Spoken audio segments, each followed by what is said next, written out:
Pria dengan gaji bulanan 28.000 hanya ingin menikahi seorang istri dan membawanya pulang. Jadi setiap hari dia hidup hemat, menyumbangkan 1 juta untuk seorang streamer wanita. Karena streamer wanita itu janji padanya, jika dia memberikan 1 juta, dia akan menikahinya. Hingga saat ini, pria itu sudah menghabiskan 990.000 padanya. Melihat istrinya sudah di depan mata, dia segera menunggu gajinya dan langsung mendorong streamer untuk siaran langsung. Namun pria itu tidak tahu. Streamer wanita itu selalu menganggapnya bodoh. Dia sama sekali tidak mengingat janjinya kepada pria itu. Ketika dia melihat pesan pria itu tentang pemberian sumbangan, wanita itu langsung menyadari bahwa pria itu berniat memberi uang lagi. Jadi dia langsung memulai siaran langsung. Setelah pria itu menghabiskan uang di ruang siaran, tagihan menunjukkan bahwa dia telah menghabiskan lebih dari 1 juta untuknya. Pria itu segera mengirimkan pesan untuk menikah. Namun wanita itu hanya menertawakan pria itu di dalam hatinya. Di sisi lain, melihat wanita yang lama tidak membalas pesan, pria itu merasa telah ditipu. Emosinya langsung meledak. Ternyata pria itu memiliki 2 kepribadian. Karena menderita penyakit mental berat, kepribadian kedua dalam dirinya membuatnya berada dalam keadaan sangat terganggu dan marah. Begitu kepribadian ini meledak, akan ada konsekuensi yang tidak dapat diperbaiki. Dan di sisi lain, streamer wanita itu akhirnya membalas pesan. Untuk terus membuat pria itu menghabiskan uang, dia menyarankan untuk bertemu dulu, kemudian mencari alasan untuk menunda pernikahan. Pada hari pertemuan, streamer wanita itu berdandan cantik, pergi ke tempat yang sudah disepakati dengan pria itu. Orang-orang di sekitar terpesona dengan kecantikannya. Streamer itu memandang sekeliling. Melihat pria itu mengenakan pakaian seperti buruh tani. Dia berpikir, bagaimana mungkin orang ini memberi 1 juta padanya? Pasti salah orang. Namun saat pria itu berdiri menyapa, wanita itu mengira pria itu berpura-pura miskin untuk mengujinya. Setelah duduk, streamer itu tersenyum paksa dan memuji pria itu. Pria itu mendengarnya dan berpikir bahwa dia telah menemukan cinta sejati. Namun dia tidak tahu bahwa wanita itu sedang menahan rasa jijiknya. Suasana menjadi agak canggung. Jadi pria itu mulai memesan makanan. Namun sebuah steak sederhana ternyata harganya $3.888.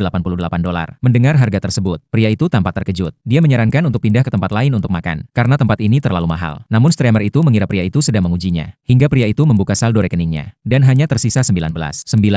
Streamer itu langsung berubah sikap dan menghina pria itu sebagai orang miskin. Melihat pria itu masih memegang tangannya, dia tanpa ragu menampar wajahnya, lalu mengambil gelas air dan memercikannya ke arah pria itu. Kemudian berbalik pergi tanpa menoleh. Orang-orang di sekitar mulai berkumpul dan menertawakan pria itu. Saat itu juga, kepribadian kedua dalam diri pria itu meledak. Dia menangkap salah satu orang yang tertawa paling keras dan memberi pelajaran keras padanya. Orang-orang di sekitar takut dan tidak berani berbicara lagi. Setelah semua orang pergi, pria itu masih tidak percaya bahwa streamer itu begitu tidak berperasaan. Jadi dia mengejarnya, mencari penjelasan darinya. Namun streamer itu melihatnya dan tetap tidak peduli. Bahkan mengatakan bahwa dia senang menipu pria jujur seperti dia. Mendengar streamer itu mengakui penipuan, pria itu marah besar dan langsung berniat menghabisi nyawanya. Saat itu, 2 mobil datang dan sekumpulan orang turun. Ternyata itu adalah pemilik perusahaan siaran langsung. Bos gemuk itu maju dan langsung menendang pria itu, memerintahkan anak buahnya untuk memukuli pria itu hingga dia menyerah. Pria itu melihat banyak orang dan tidak memilih untuk melawan, melainkan meminta agar 1 juta yang telah diberikan dikembalikan. Namun yang terjadi malah pemukulan yang lebih parah. Mereka bahkan merampas liontin giok yang ada di dada pria itu. Itu adalah satu-satunya peninggalan orang tuanya. Namun mereka tidak tahu, sejak mereka merampas liontin itu, nasib mereka sudah mulai menghitung mundur.